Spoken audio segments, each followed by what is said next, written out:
Fashion itu adalah sebuah lingkup mana isinya adalah para penggiat, ya, para penggiat yang selalu melakukan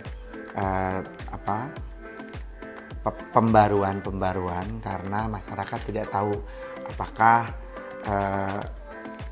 apa yang disebut dengan yang terkini dan yang sudah terlewatkan itu tidak tahu. Jadi ada orang-orang peminat mode yang menginginkan bahwa untuk memberikan spirit kepada kehidupan itu sendiri kita harus memiliki sesuatu pembaruan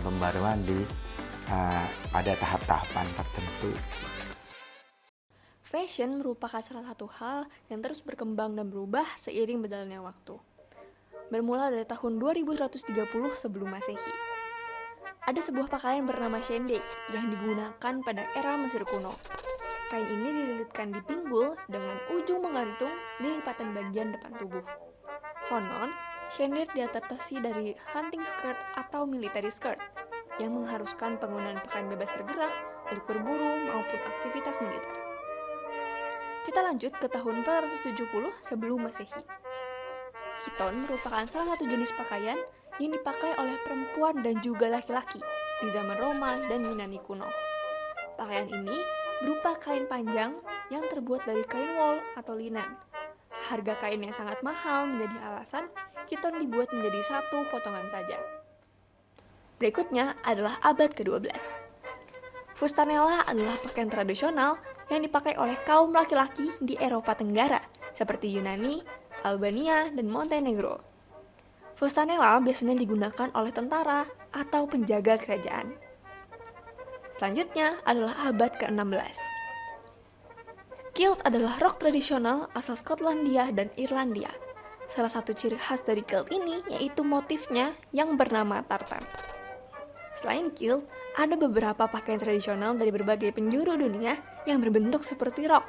Di antaranya adalah kurta dari India, sul dari Fiji, go dari Bhutan, kaunakes dari Mesopotamia, rahat dari Sudan, longyi dari Myanmar, dan juga sarung dari Indonesia. Kita masuk ke abad 17. Sekitar tahun 1700, berkembanglah sebuah revolusi industri yang dikenal sebagai French Revolution atau juga Great Mill Renunciation. Hingga pada tahun 1830 sampai 1840-an, para pria mulai meninggalkan cara berpakaian dengan dekorasi mewah, kain warna-warni, perhiasan mencolok seperti rambut palsu, sepatu berhak, dan juga berbagai aksesoris lainnya. Hal ini dilakukan untuk menekankan stereotip gender yang terjadi pada zaman itu. Kemudian, pada awal tahun 1850, seorang perempuan Amerika bernama Elizabeth Smith Miller mengadopsi sebuah mode celana, yaitu celana Turki atau bloomer pants. Gaya ini memadukan rok selutut dan celana longgar dengan kerut di mata kaki. Selanjutnya, kita masuk pada dekade 90-an. Pada tahun ini, salah satu yang sering ditemui penggunaannya adalah topi bulu. Kemudian, juga diciptakanlah pantalettes, yaitu pakaian dalam yang terbuat dari kain linen putih dan dihiasi renda atau pita. Pakaian dalam ini digunakan untuk anak perempuan maupun anak laki-laki. Menginjak tahun 1913, Paul Poiret menciptakan celana pertama untuk perempuan, yaitu celana harem. Tren pemakaian celana untuk perempuan pun semakin meluas. Hingga tak lama kemudian, Luisa Capitello, seorang aktivis politik untuk hak buruh di Puerto Rico, menjadi perempuan pertama di negaranya yang dengan berani memakai celana di depan umum.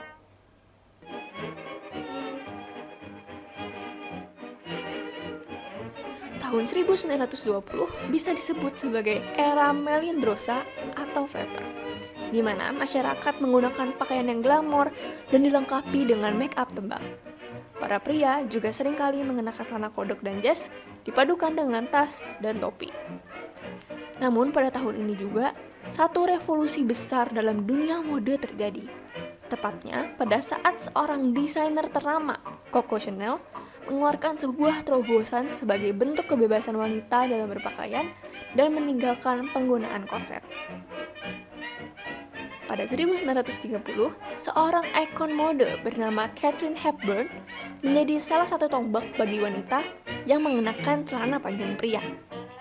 Beberapa tahun kemudian, tepatnya pada 1934, sebuah perusahaan bernama Levi Strauss & Co. atau yang sekarang kita kenal dengan brand Levi's, merilis celana jeans untuk perempuan yang pertama.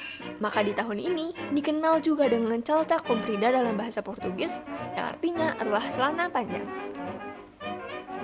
Tahun 1940 dikenal sebagai era war and working class akibat adanya Perang Dunia Kedua. Pada saat itu, banyak wanita yang mulai mengenakan pakaian pria karena mereka menjadi tenaga kerja. Salah satu pakaian yang paling terkenal saat itu adalah Rosie the Riveter coveralls yang berbentuk celana kodok dan jumpsuit. Setelah Perang Dunia usai, industri mode juga mengalami perubahan besar-besaran. Tahun tersebut juga dikenal sebagai era New Look. Ada berbagai terobosan-terobosan baru, seperti rok kembang yang dipelopori oleh Christian Dior pada tahun 1947. Pada tahun ini, bahan spandex, kaos kaki ketat panjang, dan topi lebar juga menjadi salah satu barang yang digemari oleh masyarakat. Selain itu, juga ada pixel pants yang digunakan oleh salah satu aktris ternama, yaitu Audrey Hepburn. Dan pada akhir tahun 1950, para wanita mulai menyukai cara berpakaian yang ringan dan semi terbuka. Gaya ini juga dikenal sebagai pin-up style.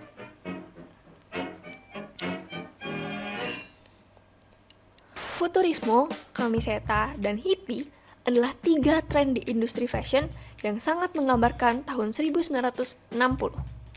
Futurisme adalah sebuah era di mana segalanya serba minimalis, namun modern di saat yang sama, seperti penggunaan garis atau bintik. Sedangkan camiseta, atau yang berarti kaos dalam bahasa Spanyol, adalah era di mana penggunaan kaos dan celana jeans menjadi pakaian sehari-hari. Tren terakhir adalah gaya hippie yang terinspirasi dari gaya bohemian pada tahun 1950-an yang identik dengan pakaian longgar dan kedekatan para kaumnya dengan alam. Selain itu, perempuan juga mulai berani mengenakan rok pendek sebagai simbol ikonik dari gerakan feminisme yang kuat untuk menaikkan kesetaraan gender. Kemudian, munculnya salah satu grup band terbesar sepanjang sejarah, yaitu The Beatles, juga memberikan pengaruh pada industri mode. Sebagai pengganti kemeja dan dasi, mereka mengenakan kaos yang menutupi leher atau dikenal sebagai kaos turtleneck. Pada 1970 ini, industri mode seperti melesat jauh. Pertama, karena mulai adanya permainan warna yang terinspirasi dari 2 tokoh legendaris, yaitu David Bowie dan juga Mick Jagger. Kemudian, musik punk dan disco yang mulai hype pada saat itu juga memberikan pengaruh. Gaya disco di awal tahun 70-an identik dengan rambut afro dan celana cut bright. Sedangkan gaya punk di akhir 70-an identik dengan rambut spike, dominan warna hitam, dan juga ornamen-ornamen metalik. Punk sendiri merupakan subkultur yang terang-terangan menentang politik kotor, menginginkan kehidupan bebas, lugas, dan mandiri. Lalu, ada perkumpulan penggemar olahraga skate yang suka mengenakan celana panjang dan kaos oblong sablon dengan grafis dan warna-warna cerah. Salah satu tren yang menarik perhatian pada tahun 1980 adalah New Wave. Masih dipengaruhi oleh budaya punk dan disco, New Wave yang identik dengan warna kontras dan gaya nyentrik jauh lebih bisa diterima oleh masyarakat. Selain itu, dunia kerja yang dahulu didominasi oleh pria, kini juga sudah mulai terisi oleh kaum wanita. Gaya pekerja kantoran atau yang disebut juga dengan yuppie style menjadi sebuah tren yang digunakan oleh masyarakat pada zaman itu. Yuppie merupakan singkatan dari Young Urban Professional atau Young Upwardly Mobile Professional. Pada tahun 1990 ini, gaya kasual di tahun 60 dan 70-an kembali menjadi tren. Penggunaan celana dan jaket denim, kemeja kotak-kotak, kaos oversize, skinny jeans, sneakers, jersey menjadi salah satu gaya yang sangat disukai oleh anak-anak muda. Kita mulai masuk ke era new millennial, di mana masyarakat Gemah mengenakan gaya hip hop dengan kaos polos, celana jeans, dan sepatu kets sebagai pakaian sehari-hari. Para perempuan juga suka mengenakan sabuk tebal, sepatu heels atau boot, dan aksesoris-aksesoris lainnya. Selain itu, di pertengahan tahun 2000, muncul sebuah gaya bernama emo yang identik dengan warna serba hitam, eyeshadow, poni samping hingga menutupi mata, dan gayanya yang gotik. Salah satu artis ternama yang ikut mempopulerkan gaya ini adalah Avril Lavigne dan grup band My Chemical Romance. Tahun 2010 ini ditandai dengan adanya tren hipster yang menekankan self-sustaining, DIY atau do-it-yourself, dan juga anti-konservatif. Selain itu, penggunaan sepatu sneakers juga menjadi satu tren yang sering digunakan, apalagi setelah adanya berbagai brand sepatu yang semakin bervariatif, seperti Yeezy dan Air Jordan. Selain itu, penggunaan legging, sweater, dan jersey juga mengikuti tren. Tren ini disebut sebagai athleisure atau athletic leisure. Kemudian, timbul juga era non-konvensional atau androgyny, yang artinya adalah perpaduan antara penggunaan pakaian untuk perempuan dan laki-laki. Tokoh yang menjadi perhatian akan penggunaan tren fashion ini adalah Harry Styles dan juga Billy Porter. Pandemi COVID-19 pada tahun 2020 ini menyebabkan masyarakat seluruh dunia wajib menggunakan masker medis. Namun, dengan adanya kewajiban ini membuat inovasi bagi dunia mode, yaitu dengan menjadikan penggunaan masker masuk ke salah satu aksesoris yang digunakan untuk melengkapi penampilan seseorang.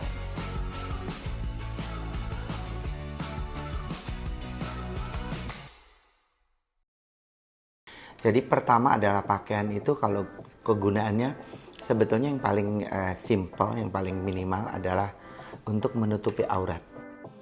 Oke, yang pertama kali. Begitu kedua adalah fungsi pakaian sebagai pembalut tubuh dan pelindung cuaca. Jadi yang di dingin dia bisa hangat, yang di cuaca panas dia bisa merasa sejuk. Nah itu adalah pakaian sebagai pelindung cuaca. Setelah kita sudah bisa menutup aurat, terus kemudian kita mampu melindungi dari cuaca, yang ketiga adalah pakaian sebagai pembeda strata sosial. Jadi pakaian itu ada kelas-kelasnya, pakaian itu ada dipakai untuk atribut-atribut tertentu, fungsi-fungsi tertentu, ya, dari mulai pemimpin, pejabat, pendeta, dan segala macam. Yang keempat, sebagai pembeda gender. Apakah dia wanita, kemudian ada laki-laki gitu. Jadi laki-laki dan perempuan itu berbeda cara berpakaiannya gitu. Nah, kelima adalah sebagai ekspresi individu.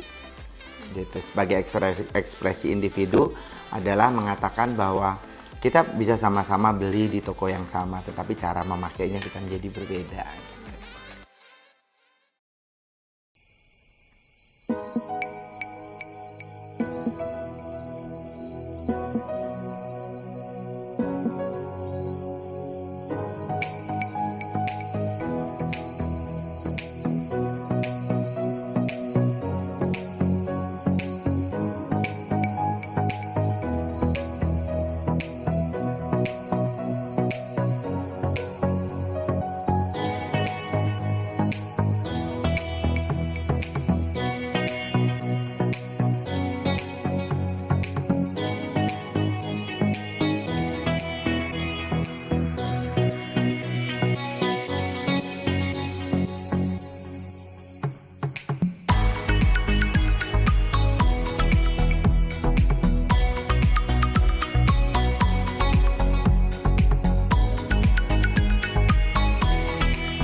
Nama saya Manda alias Pinky Girl.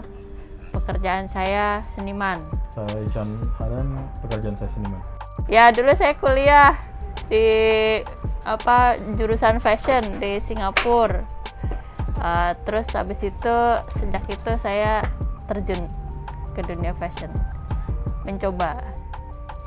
Lalu saya ketemu suami saya dan sekarang running penjualan baju sudah 4 tahun. Pertama kali saya menggeluti di dunia busana ketika saya memiliki sebuah band. Jadi pendekatan saya terhadap musik dulu, baru pendekatan saya terhadap fashion. Jadi bisa dibilang yang mempengaruhi saya untuk membuat baju adalah karena saya memainkan musik tertentu, dan sudah 8 tahun. Terus tapi background saya waktu itu bukan sebagai pembuat atau desainer gitu. Sampai saya ketemu istri saya dan dia mendevelop skill saya untuk lebih ke arah desain daripada dulunya. Saya lebih mungkin paint melukis di atas baju gitu. Kalau saya sendiri tuh fashion tuh ini sih kayak jangan terlalu banyak dipikir sih. Kalau aku sendiri ya, walaupun aku datangnya dari kayak ya memang background fashion gitu, dan kadang-kadang kalau orang fashion tuh mereka seperti terlalu serius mengartikan fashion gitu. Ya kalau bagi saya sendiri ya fashion ya jangan dipikir. Fashion tuh ya Fashion jangan dipikir. Iya, fashionnya jangan dipikir. Kayak maksudnya ya it's not so deep bro gitu. Kayak have fun aja sih. Lebih tepatnya ke situ sih.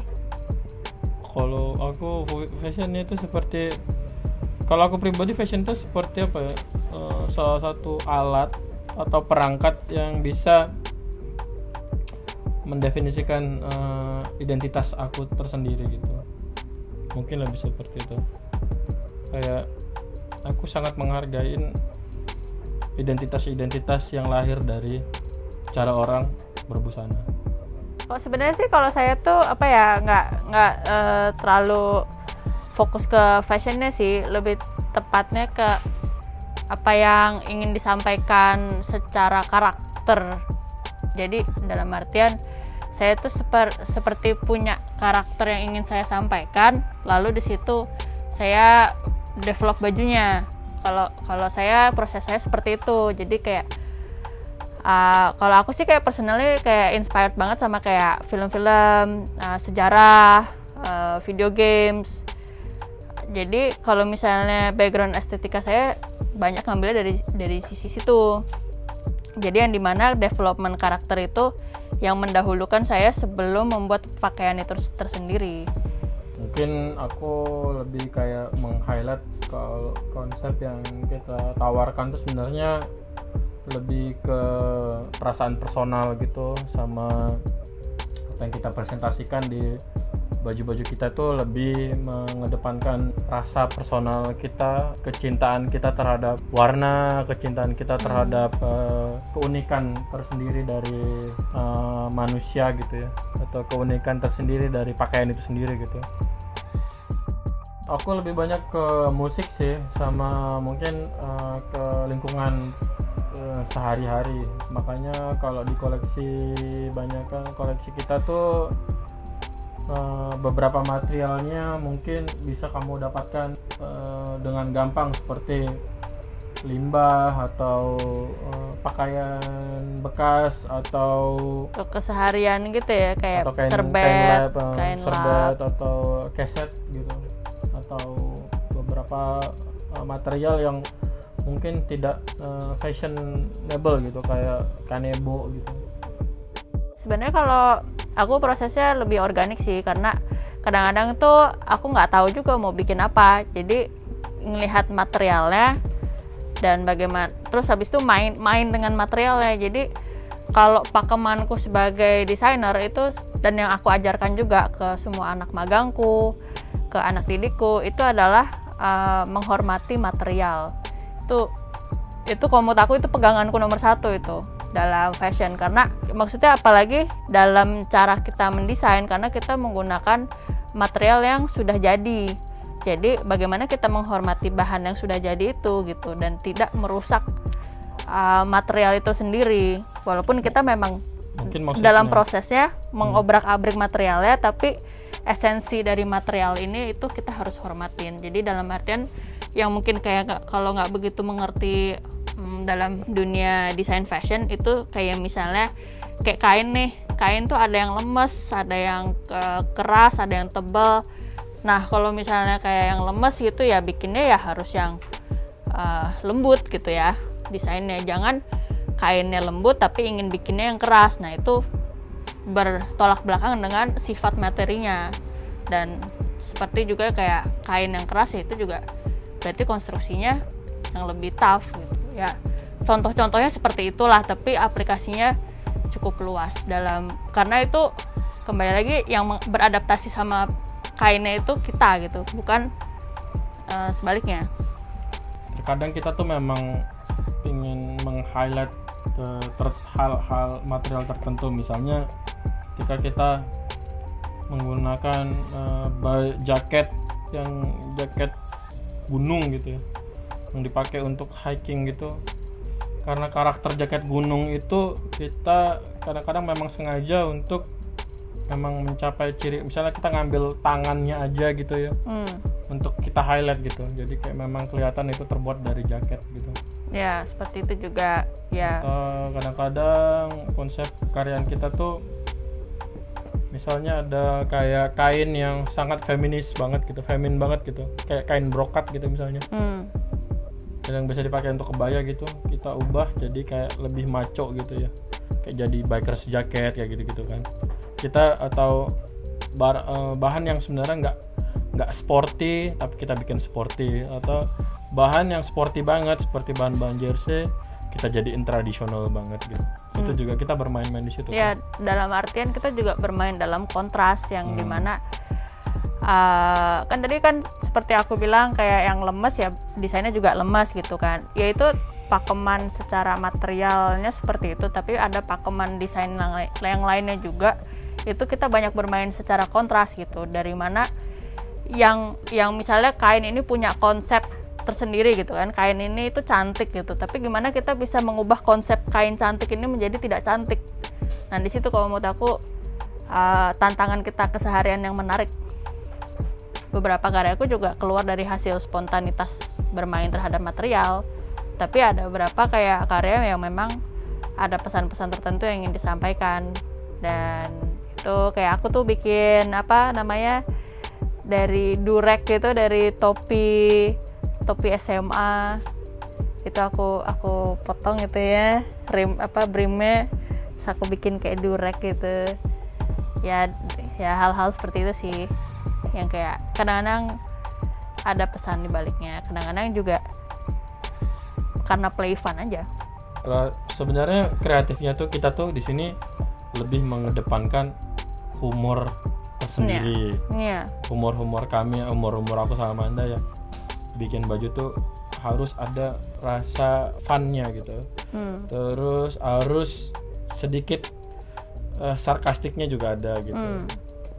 Jadi kayak misalnya kan kalau bikin baju pakai kain serbet gitu, itu kan sebenarnya yang dicari bukan fungsi bajunya tapi identitas.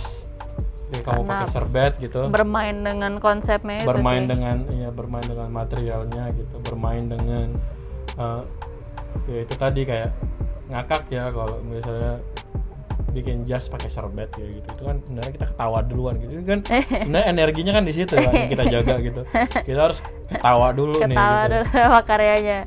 Gitu. Kalau nggak ketawa berarti ya, kurang, kita nggak fun, gitu. kurang masuk. Eksperimen yang di sini yang saya highlight adalah proses ya. Bagaimana proses kreatif kita dalam melihat bahan, dalam proses kita dalam penciptaan itu sangat tidak konvensional. Dalam artian kita tidak seperti retail, kita tidak menggunakan pakem-pakem tertentu yang ada di dunia fashion. Mungkin di situ sifat eksperimentalnya. Lebih ke prosesnya itu sih. Atau eksperimental itu kan lagi-lagi bisa dikategorikan sebagai suatu identitas tersendiri juga gitu. melihat ketika retail adalah suatu komposisi yang pakem di fashion gitu, jadi eksperimentalnya adalah pilihan alternatif untuk orang-orang yang memang mencintai proses dan mencintai ekspresi tertentu gitu mungkin. Jadi alternatif ya mungkin.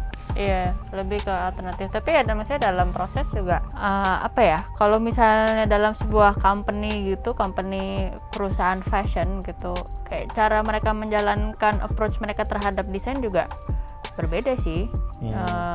Ya seperti itu. Kalau misalnya kalau kita eksperimental kan apa yang prosesnya itu datang dari apa ya, lebih jujur lah gitu. Bukan, kan. Dan banyak sudut juga mungkin. Kalau mungkin fashion di yang pakem pasti akan ada ya, seperti ada rumus-rumusnya begitu loh. Produsen, distribusi dan profit gitu. Kalau di eksperimental kan kita kan berangkatnya dari kesenian, kesenian kontemporer, lebih ke kreatif musik, terus ada politik-politik tertentu seperti environment kayak gitu-gitu loh.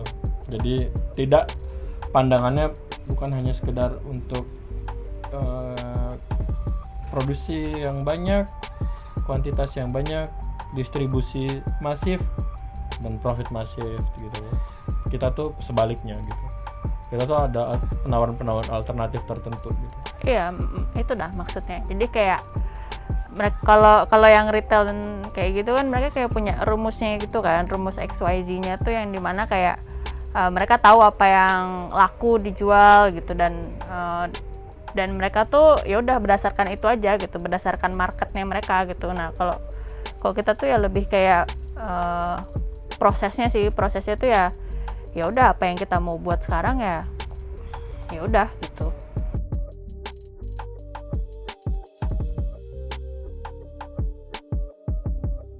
Sebetulnya eksperimental itu adalah memang pekerjaannya desainer gitu ya, karena apapun bentuknya, terutama kalau Anda tahu bahwa London itu adalah kota yang dikenal dengan memang areanya adalah area eksperimental gitu dari zaman dulu gitu ya.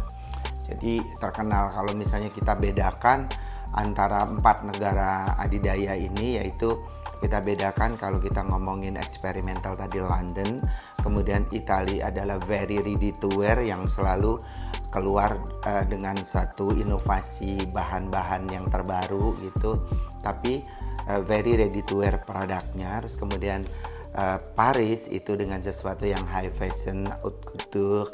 Terus kemudian juga mereka memunculkan sesuatu yang glamour gitu ya, extravagance gitu.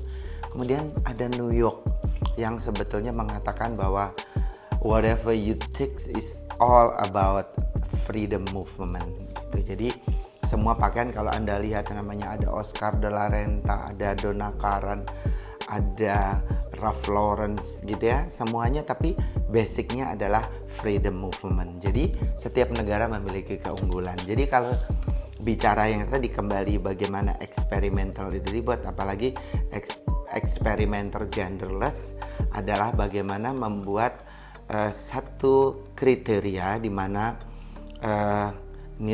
either man or woman both like it.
kreatif kami tuh kadang-kadang kita tuh menabrakkan pakem-pakem yang udah terdiri dari masyarakat, misalnya kain brokat dipakai untuk kebaya, pakai untuk wanita gitu. Kami menabrak itu semua gitu. Jadi kita bisa kebaya untuk cowok gitu. Itu emang ya kan sebenarnya lagi-lagi tuh ketantangannya kan seperti itu gitu. Ketika kita juga membicarakannya lagi gitu, ngobrolin lagi, emang cowok nggak boleh pakai kebaya ya gitu. Akhirnya sebagai kreator kita menciptakan itu kan, kayak ini kebaya dipakai untuk cowok boleh, bisa loh gitu. Mungkin seperti itu yang akhirnya sifat pakaian itu tidak ada lagi gendernya kan gitu. Dan dari dulu kreatif aku atau kreatifnya Manda gitu memang minim sekali untuk membuat sesuatu tuh ini untuk cowok loh, ini untuk cewek gitu. Karena proses kreatif kita tidak melihat melihat batasan ke itu situ sih. gitu. Kita pasti melihatnya, bahkan kalau kita ambil gender itu seperti kita kreatif gitu. Ini bajunya cowok cocok loh dipakai untuk cewek misalnya gitu. Ngerti kan, yang misalnya lookingnya cowok banget gitu, maco banget, ini di cara ngefemininnya gimana gitu. Iya sih, lebih ke apa ya, dalam proses ke kreatifnya kita udah nggak ngeliat boundaries seperti itu gitu, yang dimana norma kerja kita adalah memang membolak-balikan dan norma kita adalah menabrak-nabrakan gitu. Jadi ya boundaries, apakah ini cowok apakah baju ini untuk cowok, apakah baju ini untuk cewek, ya kita udah melewati itu sih. Ya karena Udah melebihi itu ya. Ya gender Udah di produk atau karya-karya kita tuh memang tidak mau mengkotakkan sebuah baju tuh hanya untuk gender tertentu. Jadi tidak boleh tampak lebih laki-laki, lebih manly, atau menjadi sangat feminin. Makanya itu sebabnya di dalam fashion kita sebutnya sebagai androgyny, is in between. Not become a feminine, not become a masculine gitu. Jadi harus ada di antaranya. Jadi kalau misalnya istilahnya genderless adalah mengabaikan segala hal yang berbau maskulin ataupun berbau feminin. Maksudnya ada dua nih istilahnya. Dalam cara berpakaiankah atau cara memakainya kah? Atau how it look itu berbeda. Gitu. Ya kan? Karena kalau kita cara memakaiannya adalah misalnya begini. Kita pakai baju misalnya semacam blazer. Blazer asalnya dari pria, kemudian dipakai perempuan. Maka dia dikasih garis princess cut agar lebih feminin, ya kan? Terus kemudian kita menggunakan celana pantalon, trousers, is coming from men, gitu ya. Terus kemudian pindah menjadi perempuan, maka liningnya segala macamnya, terus outline-nya dibuat sehingga ada yang jadi seamless, ada segala macam gitu ya. Itu adalah cara membuatnya. Jadi genderless ini adalah bagaimana mengemas produk, ya, sesuai dengan tanpa embel-embel bahwa ini look like a man or look like a woman. Gitu. Itu cara mengolah produknya. Yang kedua adalah yang saya sebut sebagai mengintimidasi adalah when you create something is more wore by men but it look like a woman, gitu. Or woman who wear it look like a man. Itu ya. Jadi sebuah produk dari genderless adalah produk yang mengakomodasi kebutuhan both gender. Kedua gender itu harus terpenuhi. Jadi itu biasanya on styling. How to style your creation itu adalah sebuah produk mengenai genderless. Tetapi kalau misalnya something who intimidate, itu yang tidak boleh. Secara umum, fashion itu tidak pernah berdiri sendiri, Kak, atau tidak terkait dengan apapun, itu tidak mungkin. Gender adalah salah satu hal yang kebetulan dikaitkan dengan fashion. Misalnya kalau kamu ingat ya, kalau kita bicara tentang fashion, mode fashion itu kan sebetulnya ekspresi atas estetika pada satu momen tertentu yang disepakati bersama oleh sebuah komunitas. Itu kan fashion ya. Jadi dia nggak pernah berdiri sendiri, pasti akan selalu terikat dengan sesuatu. Misalnya katakanlah di masa tertentu fashion pernah menjadi simbol status sosial, simbol status ekonomi, atau mungkin representasi apapun juga. Dia tidak pernah berdiri sendiri. Kebetulan sekarang kemudian orang sedang mengkaitkan fashion dengan gender karena memang itu adalah fenomena yang sekarang banyak ditemui dalam masyarakat. Jadi tidak selalu, saya rasa, cuma kebetulan konteksnya saat ini adalah sedang di situ. Kalau 100-200 tahun mungkin fashion akan sangat dikaitkan dengan status sosial, itu yang mungkin banyak kita baca di buku sejarah kan. Bangsawan misalnya akan menggunakan elemen-elemen tertentu dalam pakaiannya, dalam aksesorisnya dan seterusnya, rakyat jelata seperti apa dan seterusnya. Sekarang adalah hal yang berbeda kebetulan karena konteksnya berbeda. Kembali lagi ke tadi, gender atau bahkan fashion dalam hal ini kan kembali ke komunitas ya. Jadi itu selalu kesepakatan komunitas, entah itu sadar atau tidak sadar. Jadi katakanlah misalnya laki-laki menggunakan celana panjang, perempuan menggunakan rok ya. Itu kan sebetulnya sebuah kesepakatan komunitas, walaupun tidak pernah tertulis mungkin ya, tidak ada tertulis di hukum manapun juga. Namun itu adalah sebuah kesepakatan komunitas. Ketika katakanlah misalnya tadi kamu katakan perempuan yang menggunakan jas celana jadi terlihat lebih kuat mungkin ya, atau powerful atau apapun tadi istilahnya, itu kembali ke persepsi sebetulnya. Karena mungkin kamu atau kita semua yang punya persepsi melihat perempuan menggunakan celana panjang dan jas jauh lebih kuat karena kita berangkat dari sebuah persepsi bahwa nilai yang terkandung, yang kemudian tertanam di kepala kita selama kita besar ini adalah perempuan itu identik dengan pakaian yang mungkin indah, cantik, dan mungkin sedikit tidak bebas bergerak. Sementara laki-laki identik dengan pakaian atau aksesoris yang memang membuat mereka terlihat kuat.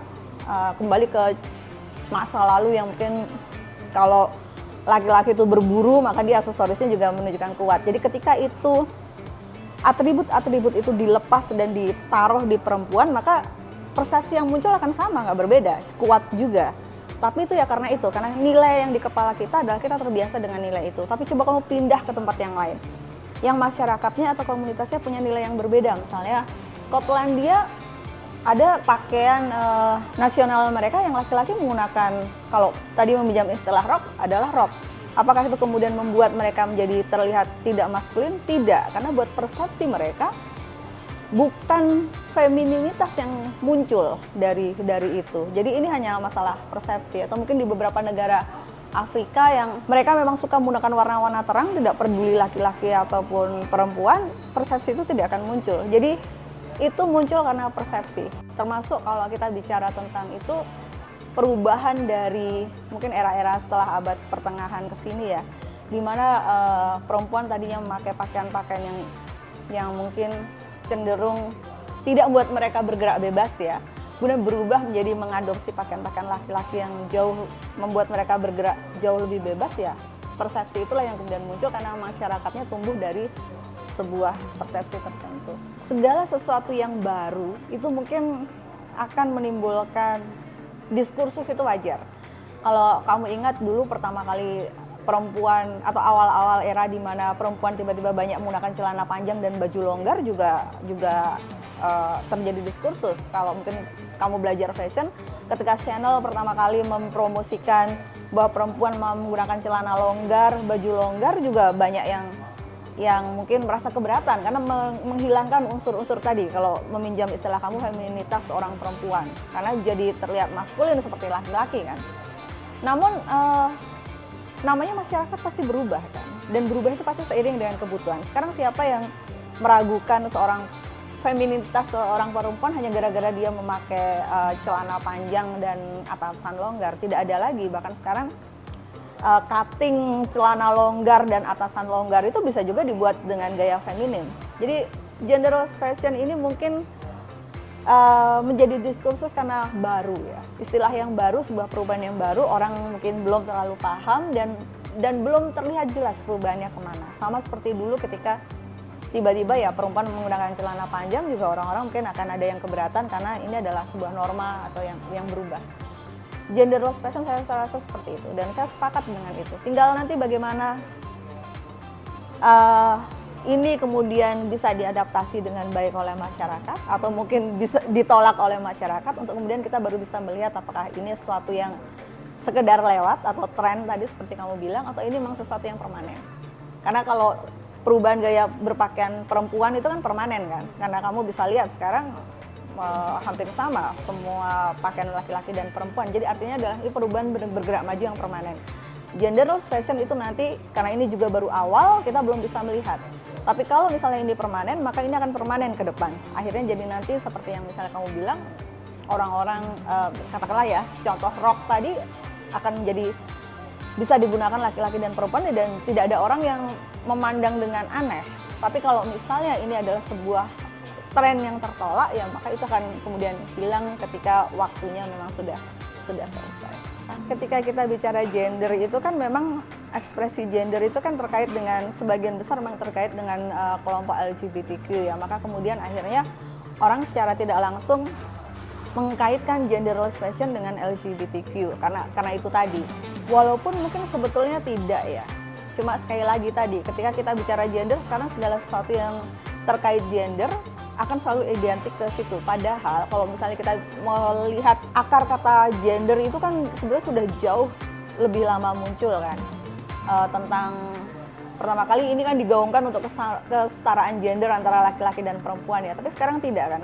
Lalu kemudian kalau teman-teman juga lihat sejumlah penggiat atau mungkin ya yang campaigner mungkin ya, genderless fashion mungkin terutama di luar identik dengan tokoh-tokoh yang memang juga mengkampanyekan LGBTQ. Jadi itu yang mungkin menjadi terlihat berkelindan, walaupun sebetulnya tidak ya, saya rasa ya. Ya memang dekat sih. Ya apa komentarnya? Ya memang dekat, mau apa lagi? Ya tapi tadi gitu, itu lagi-lagi tuh pengkategorian itu juga hadir tuh apa ya, stigmanya seperti itu gitu. Tapi aku pikir bisa dibilang enggak juga gitu, karena kalau misalnya kita mengedepankan busana yang tidak ada memiliki gender tertentu gitu, ya udah itu aku menurutku itu berdiri sendiri aja gitu loh. Itu merupakan politik identitas tersendiri gitu loh.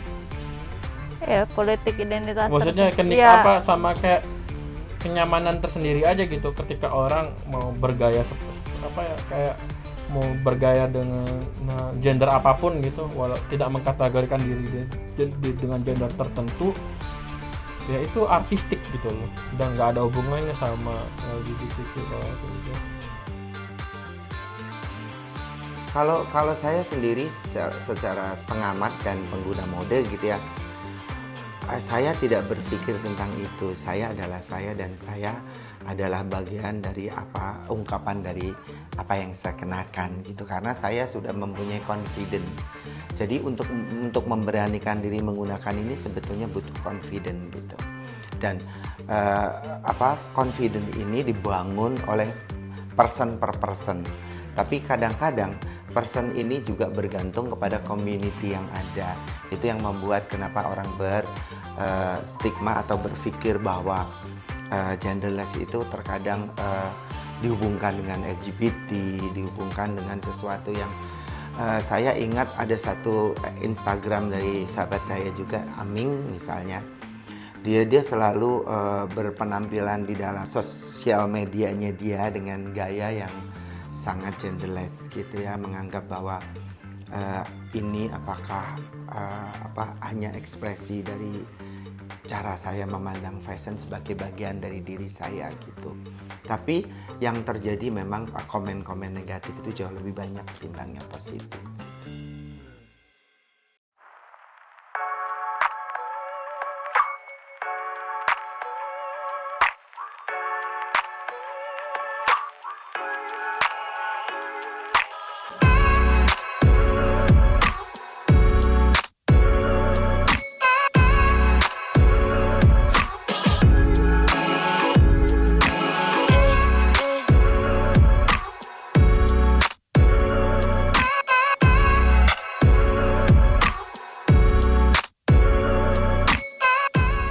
Kalau aku sih eksperimental itu pasti akan bersinggungan dengan gender. Itu pasti. Dan setiap baju itu pasti akan bersinggungan dengan gender. Dan mau dia less atau more gitu. Ada gender more nggak? Nah, maksudnya mau gender less atau more, pakaian dan eksperimental itu pasti akan bersinggungan dengan itu. Dan ketika itu bergabung gitu, itu akan jadi identitas tersendiri pastinya. Mungkin di sekarang ada eksperimental genderless. Mungkin 3 tahun lagi ada eksperimental gender more. Menurut saya, fashion itu bisa digunakan dan dipakai oleh siapapun.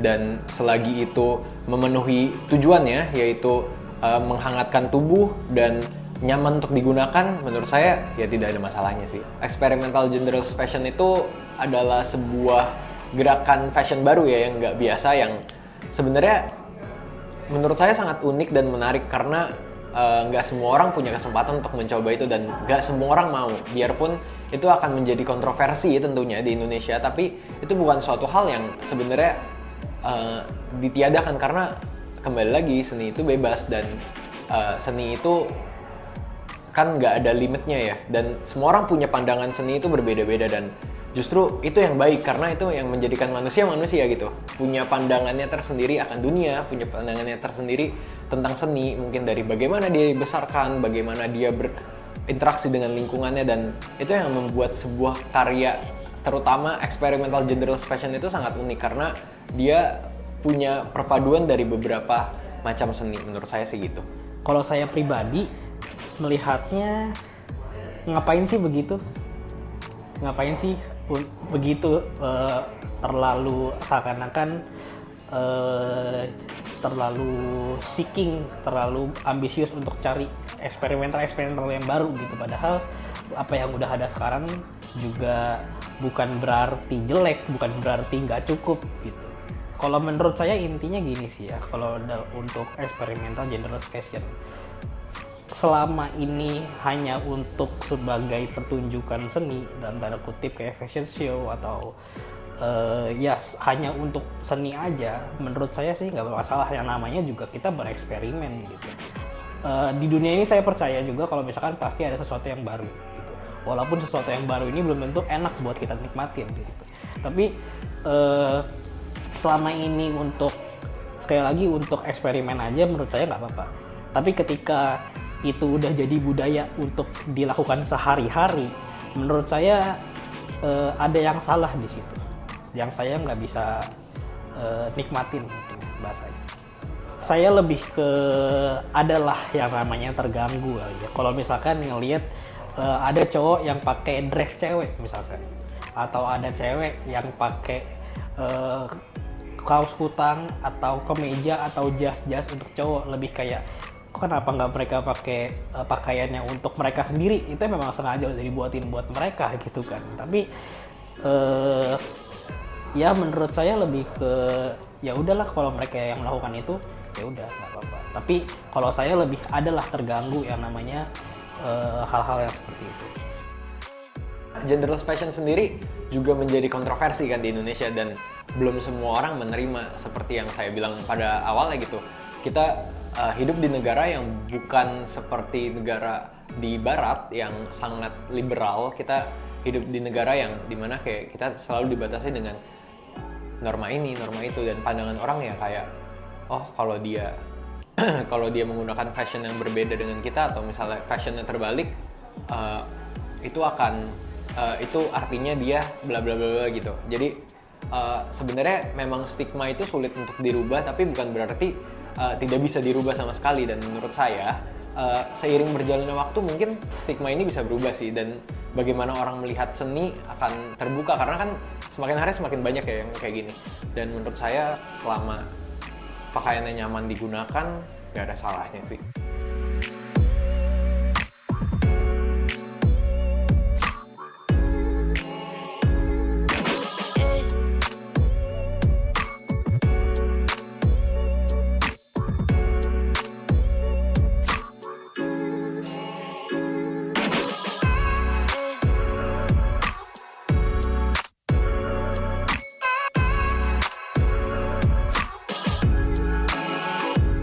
satu fenomena yang mungkin baru muncul 3 atau 5 tahun terakhir ya. Jadi kalau kita bicara apakah secara umum semua sudah menerima, maka tentu akan jawabannya tidak. Karena kan general fashion mungkin akan sangat bisa berterima dengan baik di generasi yang jauh lebih muda. Karena mereka muncul dengan nilai-nilai yang katakanlah kalau seseorang baru hidup 20 tahun misalnya ya, nilai yang tertanam itu akan beda dengan seseorang yang mungkin sudah hidup 70 atau 60 tahun. Dan kita lihat saja komposisinya di negara kita seperti apa. Jadi mungkin untuk kelompok-kelompok usia mungkin 40 tahun ke atas, banyak yang belum pernah bahkan mengenal atau mendengar istilah genderless fashion.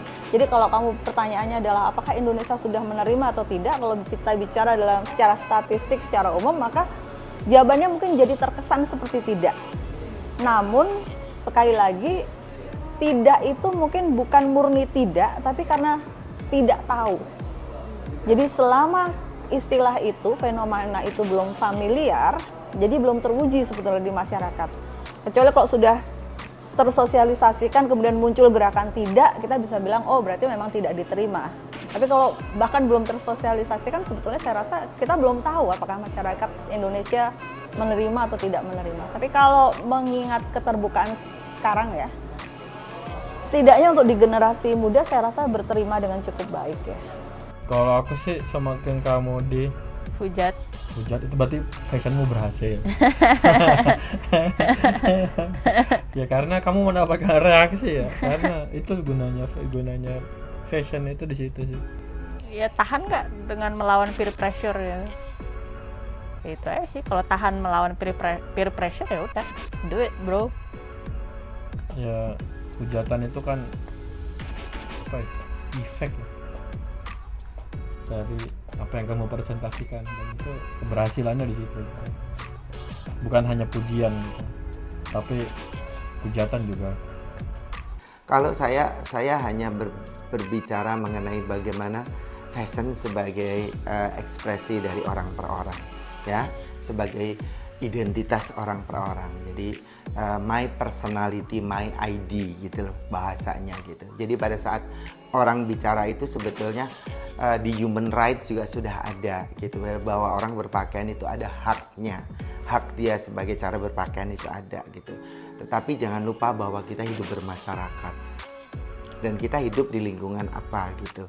Jadi seumpamanya kalau Anda berani melakukan itu, ya udah harus move on dari tempat itu atau dari lingkungan itu, atau Anda sama sekali memberanikan diri untuk mengabaikan hal-hal yang atau mengesampingkan hal-hal yang membuat Anda jadi tercederai gitu. Itu sebetulnya. Jadi kalau misalnya dalam pribadi saya secara pribadi gitu ya, saya mengatakan it's okay, it's fine gitu. As long as you like it, as long as you happy with it gitu. Tapi pada saat yang sama juga ada kata-kata yang mengatakan bahwa be one with your surround gitu. Karena kalau tidak cocok maka itu. Jadi kalau misalnya kenapa kalau kita bicara pakaian itu akan tepat menjadi sesuatu jika ditempatkan pada tempatnya gitu. Ya. The right clothes on the right place gitu kan, misalnya kayak gitu.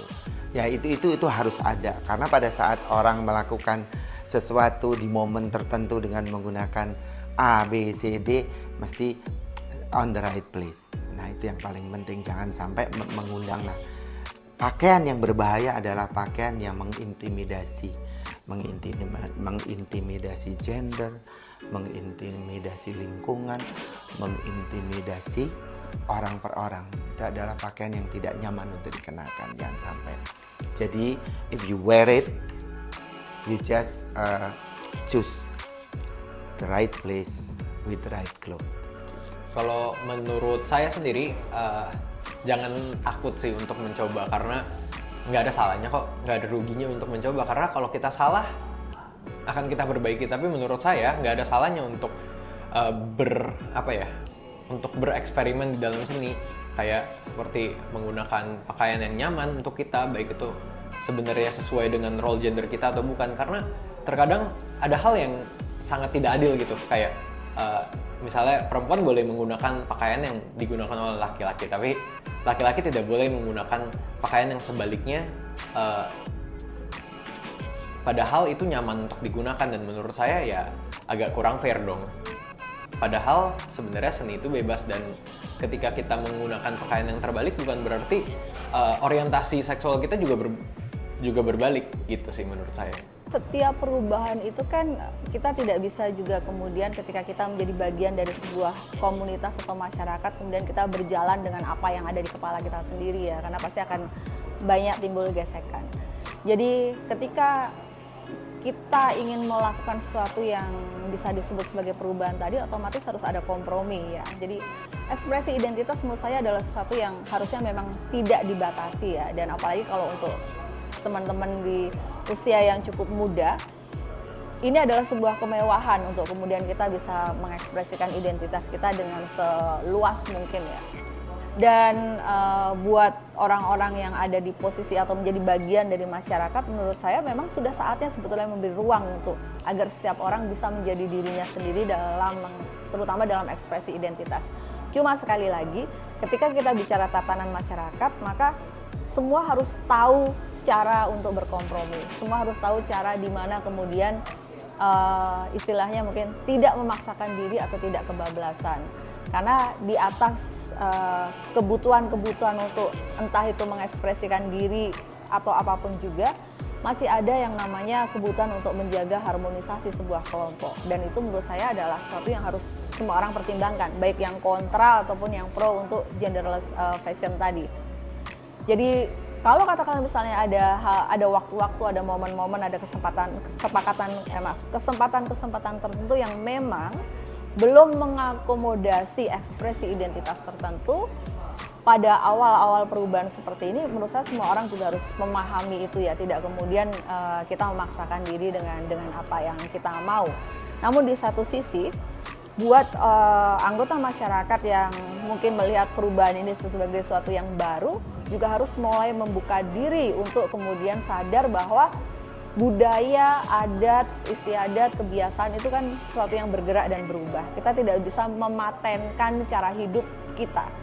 Jadi kalau memang sudah saatnya berubah, ya kita semua harus legowo bahwa memang harus berubah. Saya rasa titik tengah itu kalau dibicarakan atau disampaikan gampang, tapi begitu kita berusaha mencari ketemunya pasti tidak mudah karena melibatkan banyak kepala ya.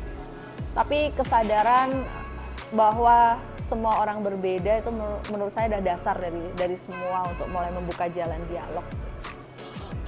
Memang benar banyak di luar sana banyak orang-orang yang mungkin gak setuju sama apa yang kalian lakukan gitu, orang-orang yang bereksperimen dengan pakaiannya kalian.